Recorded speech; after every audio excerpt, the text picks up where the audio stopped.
Hello, Scorpio, Sun, Moon, Rising, and Venus signs. Kamusta kayo? Sana po nasa mabuti kayong kalagayan. Welcome back po sa Star Tarot. At kung bago kayo rito, welcome din po kayo. Please subscribe, like, share my videos, and leave me a comment kung naka-resonate po kayo. Thank you. So, first card ni Scorpio, we have Perseverance. Ayan. So, Scorpio, maaari, no, na ang iba sa inyo rito is really going to show off your perseverance. Yung pagsisikap, pagtsatsaga, tawag dito, yung gagalingan ninyo, yung ginagawa ninyo sa ngayon, no? So, maaari na you're going to take an extra effort para mapagtagumpayan ninyo yung mga goals ninyo at kung ano man ang mga bagay-bagay na gusto ninyong pagtagumpayan, no? Maaari din na kunyari meron kayong mga pinoproblema, may mga ganyan, so siguro ngayon you are also going to try to find the solution to that, oh? So good luck. So we have illness. Ayan, Scorpio, ang pumasok agad sa isip ko, allergies. Scorpio, baka ang iba sa inyo is suffering from allergies. Kaya kayo bahing ng bahing, no? Sinisipon, and maybe it's not viral, pero parang siguro kaya bahing ng bahing kasi baka may allergies kayo, pwedeng ganon. But that is only going to resonate with some of you, no? Hindi para sa lahat. Pinapakita nito, may thermometer, so parang baka ang iba sa inyo nilalagnat, baka ang iba yan sinisipon, inuubo, parang ganon. So, alagaan nyo ang sarili ninyo, Scorpio. Okay? Kasi kapag masyado kang masipag din, meron din harsh effect, di ba, sa inyo. Lalo na kung hindi kayo nakakatulog na maayos. Lalo na kung hindi kayo nakakapagpahinga. Tapos, hindi pa kayo kumakain sa oras, di ba? Napapasma kayo. So, talagang pag nag-accumulate yung mga ganyan, may stress ang katawan ninyo. Yun, talagang magkakaroon ng physical discomfort, magkakasakit, diba? Kaya as much as possible, ingatan ninyo din ang inyong sarili. Alright? Huwag lang kayong masyadong magsisipag. Kailangan alagaan nyo din ang inyong sarili, bibigyan nyo din ng tamang oras, pag-aasikaso, panahon, atensyon, yung kalusugan. Para kahit marami kayong obligasyon, responsibilidad, walang problema, magagampanan ninyo yan na walang problema kasi kayo, malakas kayo, healthy kayo, diba? Kaya yun, dapat magsisipag, okay? Na hindi lang magsipag sa trabaho, magsisipag na alagaan ang inyong sarili. So yun, this could be also a wake up call para sa'yo. O pwede rin na panggising ito sa'yo, diba?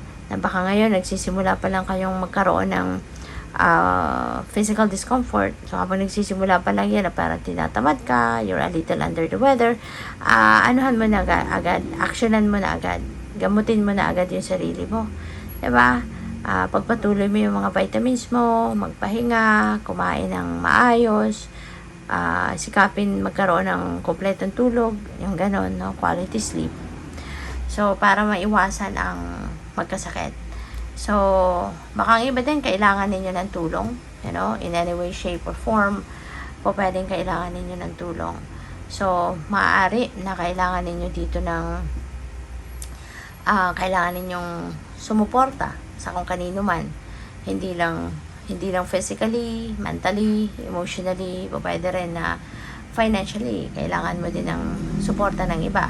Or baka ikaw, yung nangangailangan.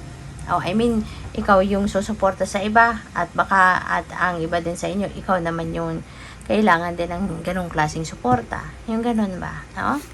So, but in any way, kung kailangan ninyo ng tulong, in any way, shape, or form, lalahanin nyo lang, no, na entitled tayong lahat for help. Kaya huwag kayong mahihiya na tumulong, huwag kayong magdalawang isip na humingi ng tulong. Okay? So, good luck. So, tignan natin kung ano pa ang ganap. So, we have reflect. Kailangan ninyo ngayon na mag-isip-isip, magmuni-muni. Okay, Scorpio? Para na makumusta ninyo yung sarili ninyo, assess ninyo kung ano yung mga nagaganap sa buhay ninyo, ano yung mga nangyayari sa buhay mo. So, yun. Kailangan ninyo siguro na mag-reflect ngayon. Okay? Give yourself time to breathe at mag-reflect kayo. So, we have guidance. Maaari na yung guidance na to is divine guidance. At kadalasan, yung divine guidance pumapasok yan through our intuition.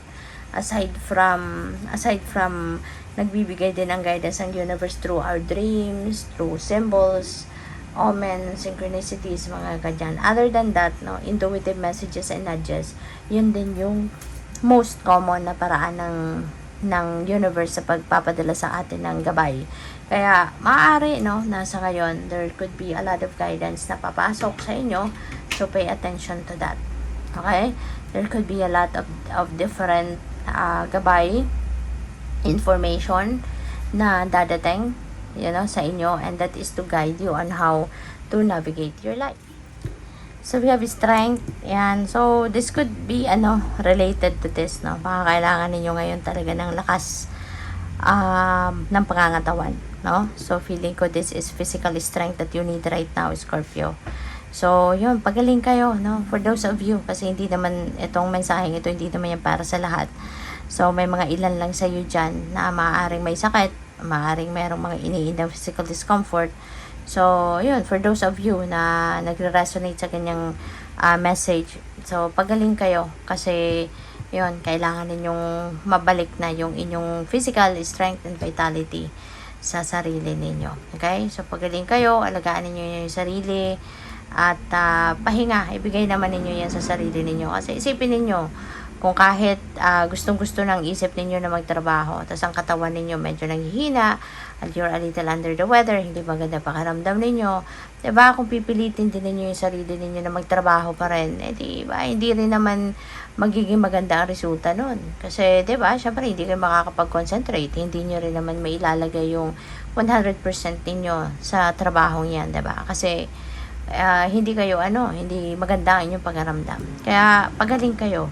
Okay? Prioritize your well-being sa ngayon. Okay? Hanggang sa maibalik na ninyo yung physical strength and vitality ninyo.